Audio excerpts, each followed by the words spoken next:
Hello, everyone! I am back once again with Bun Bun's Lyarri. How's it going? Hi.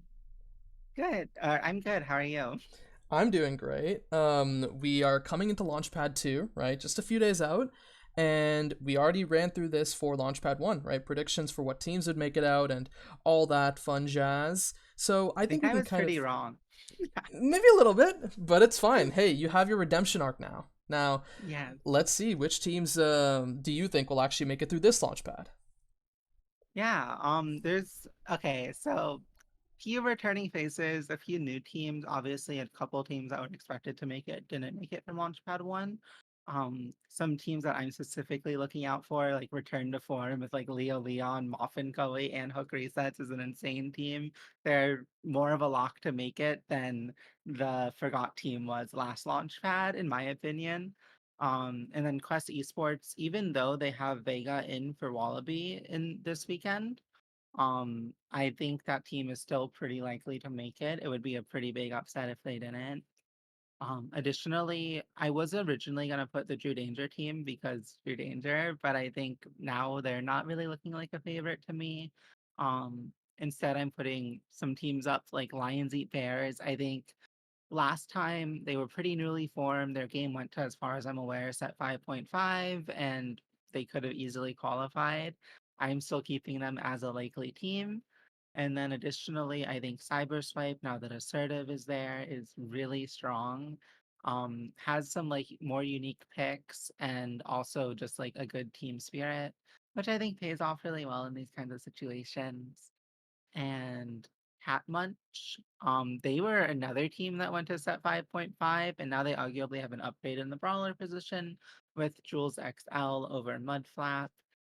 Jewish Asian proved like, hey, like this guy is actually pretty good when he's trying and being consistent and not playing X goalie for fun. And Sphinx is like at least like a nasty level midfielder, I think. Like I wouldn't really put him up higher than that. I think he's like a good bar for like nasty.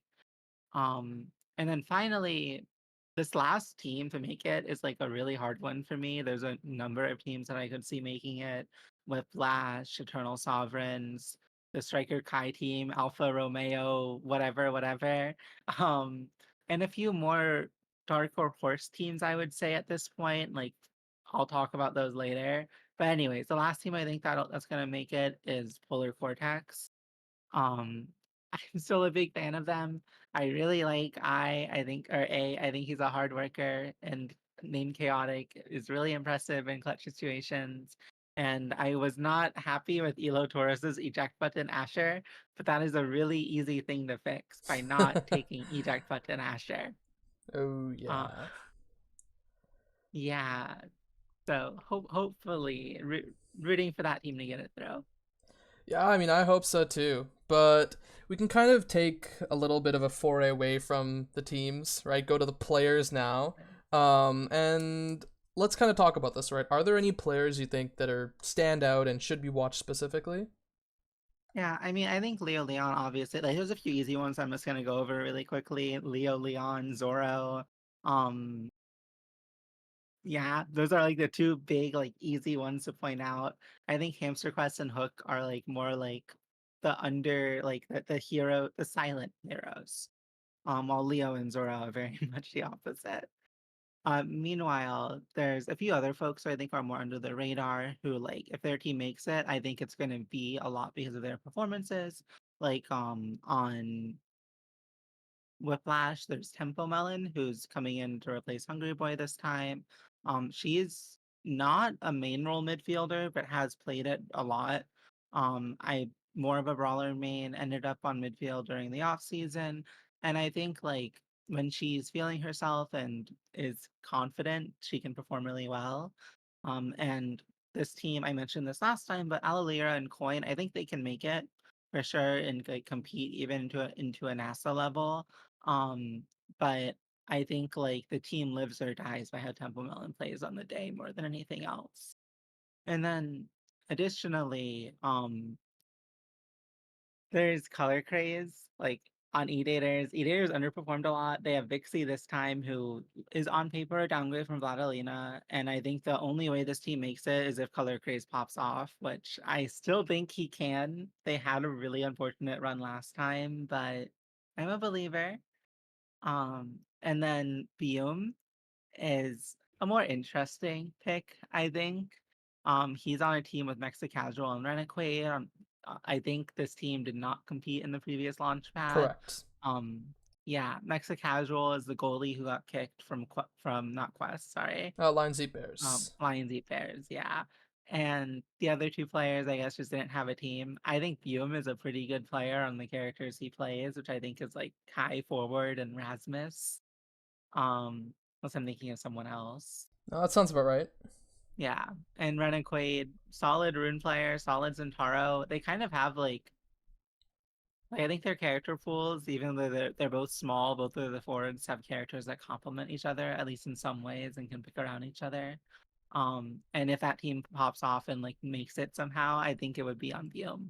And then finally, one more player that I wanted to mention because why not? Um, I think Nikki Menelin is cool. I'm a fan of them. I didn't really mention them last time. I kind of didn't talk about Time Thieves, but they were kind of like I could have seen them making it in last Launchpad. They were close, and I think if they do make it in this one, it's gonna be her synergy with Julock and being able to score. Yeah, of course. Time Thieves, another team that was shouted out by a few players in the last set of Launchpad interviews. Yeah. Now, kind of coming into this, right? You mentioned a few of these players who teams might live or die by and could potentially result in upsets and them making it through. I just want Yeah. to ask you about the teams as a whole and if there are any teams that you think that have good upset potential. Yeah, so there's a few teams that I cited. I think I'll start with like the more obvious ones, I guess. Teams like Chikara Stormweavers, they had a sub last time. They had Surin for Zonseki. I think Sur's a really good player, but Zonseki is a more consistent player and a brawler main, unlike Sur. Um, and with Storm and Net, along with Wiggly Wobbly in midfield, they have a stable core and they can definitely like. I wouldn't be shocked if they took games off like anyone here except for like Return to Form or maybe Quest. Additionally, there's also words are hard. Okay. Um, All good? Time Thieves, like I just mentioned, I think they're also a team that's around there. Corpse Control, their stocks are kind of low after last time. They DQ'd in losers side. I don't really know why, but like we just didn't see them and we saw other teams and they were in losers. So like it hard team to rate. Yeah. But they definitely still could. I think they have the same effect that the Patot, Flowers, and Guaymi team had as last time, and I think I mentioned them last time as a team that could be an upset. Mm-hmm. Um, they're like a feast or famine team that finds KOs, and this is that team, and this could be the time they find KOs. Um, Alpha Romeo is the last like obvious team. Striker Kai's team. Striker Kai is honestly like a top three midfielder in this pool, probably. Is that insane to say? One second. Let me. I mean, he's not better than Hook or Hamster. He's like around the level of like Vens and like Expo and like probably Scandals, but I don't know how to rate Scandals And I yet. mean, I guess A as well. Yeah, and A, good shout. Yeah. I would like rate them all around the same level, but Striker Kai is like someone who's been here before and has been in the leagues.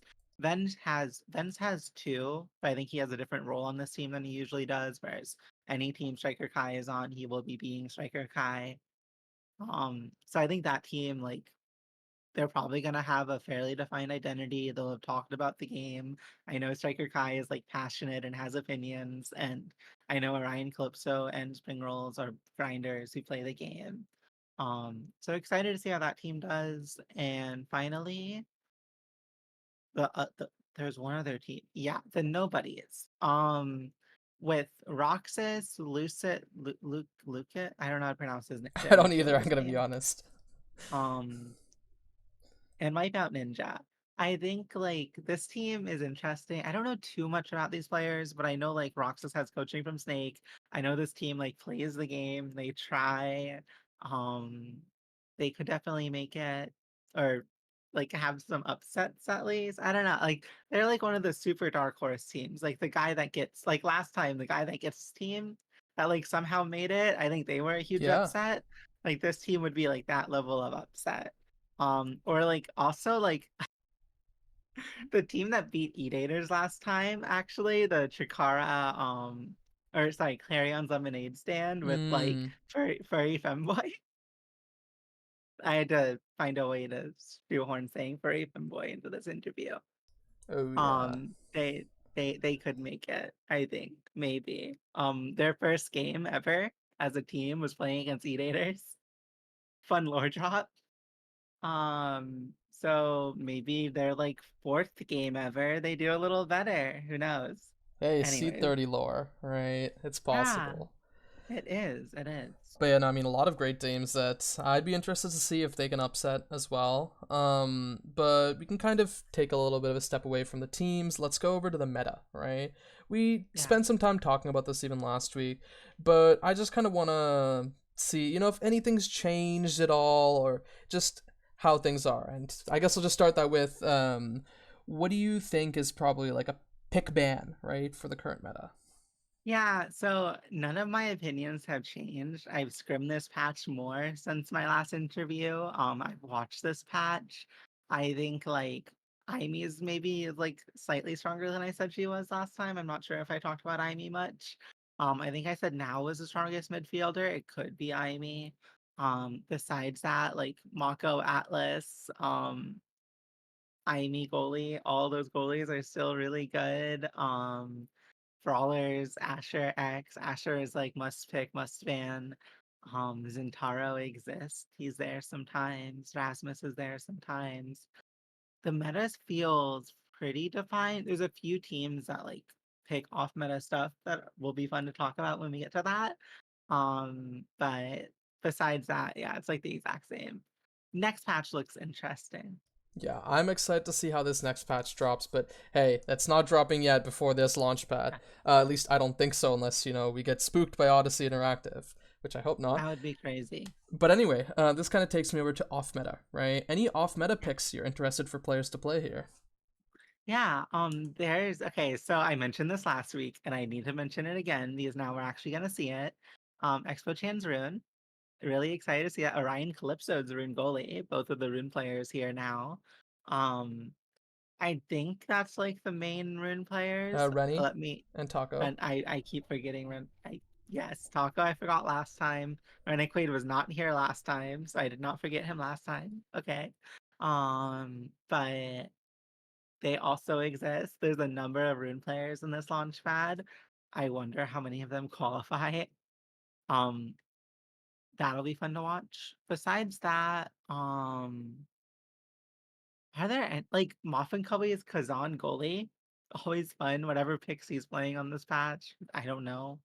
I was his coach, quote unquote, on Flink Flonk, and obviously I knew his picks more then. I don't know them now.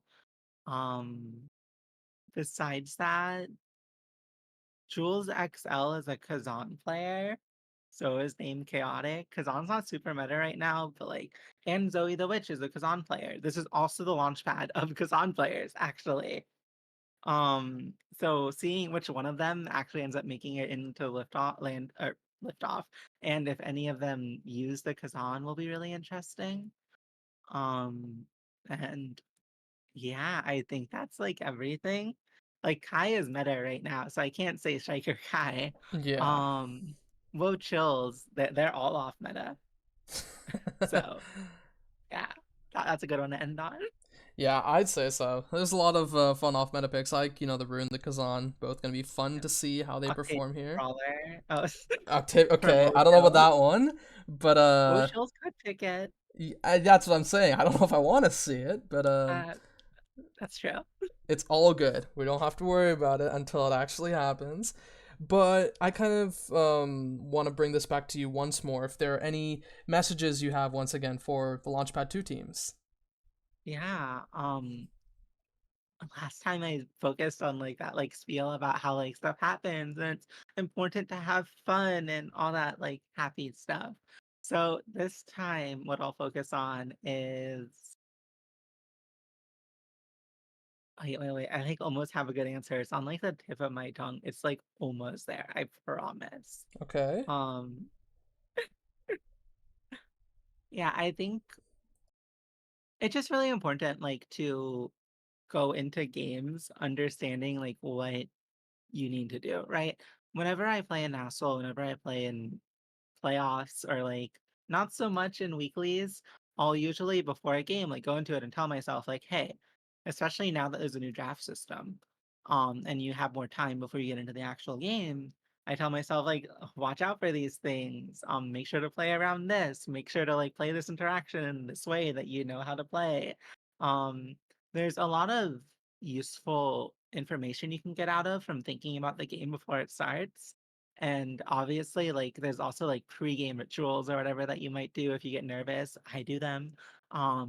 So work it around that, but like it's important to think about the game, I think, in my opinion. Yeah, I'd agree, right? Thinking about the game is kind of the first step to becoming a better player, right? Wow, Yeah, hey, who expected that? But I that's guess crazy. that's really all we have for this time, about half the length of our last interview. Yeah, Um, looks like there's just less to go over this time because a lot of things are a little more predetermined, at least that's what people think, right? Who knows how it'll shake yeah. up. But, I oh, oh, sorry, I was gonna yap a little no, no, go because ahead. I actually like that is something that I think is really interesting. There are definitely fewer teams here that I would personally consider as likely to potentially upset, but it's not that many. This is still the most competitive Launchpad 2 has Right. ever been, in my opinion. You could argue that like this con- at least on paper, because obviously last Launchpad went very differently than seeding, Mm-hmm. at least in terms of who made it out. Um, at least on paper, this launchpad looks more competitive for those final few spots versus last launchpad. Um, to me, at least, like these teams are like even more even than the last teams, and I'm casting the last few games of the day, and I am really excited to get to qualify some like or qualify cast some banger matches. Yeah, I'm excited too, right? Hey, first you have a chance to talk about these teams beforehand, and maybe you can bring some of that to the cast, right? Yeah, So we'll get to see how that happens. And well, for everyone watching, don't go anywhere. We'll see you at Launchpad 2. Bye.